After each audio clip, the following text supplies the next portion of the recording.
Hi అండి, welcome to my channel lovely chubby vlogs. ఈరోజు recipe వచ్చేసి నేను చింతపండు పులిహోర చేశానండి. చాలా టేస్టీగా వచ్చింది, చాలా ఈజీగా అయిపోతుంది. ఆవు పొడి మెంతి పొడి పట్టి నేను చేశానండి ఈ పులిహోర అంటే మా చెల్లికి చాలా ఇష్టం అండి. తను వచ్చి 3 days అవుతుంది మా ఇంటికి.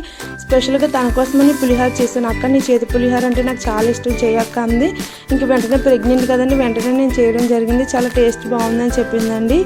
చాలా హ్యాపీగా అనిపించింది.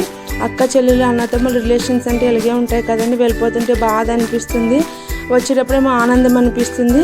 ఏదేమైనా తప్పదు కదండి, ప్రతి ఒక్కరికి పనులు ఉంటాయి, ప్రతి ఒక్కరికి బిజీ లైఫ్ అనేది ఉంటుంది కదా. సో చూసుకోవాలి కదా, ఎవరి ఫ్యామిలీని వాళ్ళు చూసుకోవాలి కదా.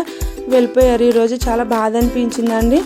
సో ఈ చింతపండు పులిహోర అనేది కూడా చాలా టేస్ట్ బాగా వచ్చిందండి. చాలా ఈజీగా కూడా చేసేసాను, ఎక్కువ హడావుడి ఏం లేకుండా సింపుల్గా అనమాట. మనం ఇది ప్రసాదంగా పెట్టుకోవచ్చు, మనం బ్రేక్ఫాస్ట్ కింద, డిన్నర్ కింద, లంచ్ కింద ఎలా అయినా తినవచ్చు. మన బాక్స్లో కూడా పెట్టుకోవచ్చు, చాలా బాగుంటుందండి. మీరు కూడా ట్రై చేయండి. ట్రై చేసి నాకు కమెంట్ చేయడం మర్చిపోకండి. అలాగే మన ఛానల్ని లైక్ చేయండి, షేర్ చేయండి, సబ్స్క్రైబ్ కూడా చేయడం మర్చిపోకండి. ఓకేనండి, బాయ్ అండి.